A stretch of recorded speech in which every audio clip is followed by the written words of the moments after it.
дар коხи дӯстии шаҳри турсунзода як барномаи фарҳангиву фароғатии ҳисоботии шогирдон ва устодони муассисаи давлатии мактаби кӯдаконаи санъати шаҳри турсунзода баргузор шуд, ки он ба истиқболи 25-солагии ваҳдати миллӣ ва ҷашнвораи ин боргоҳи ҳунар бахшида шуд.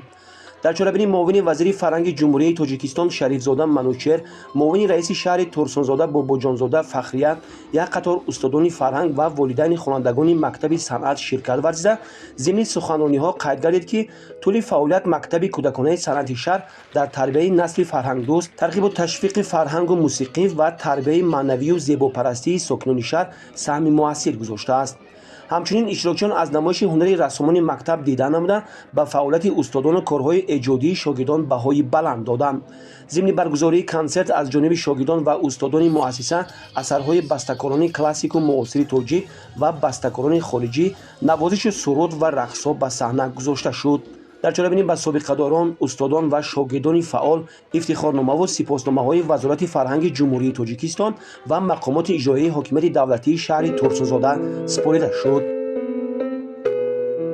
қобили зикр аст, ки муассисаи давлатии мактаби кӯдаконаи санъати шаҳри турсунзода соли 1961 таъсис ёфта, дар солҳои соҳибистиқлолии кишвар бо таваҷҷӯҳу дастгириҳои ҳамешагии сарвари давлат шароити ҳунаромӯзии наврасон дар он ба талаботи замон мувофиқ карда шудааст.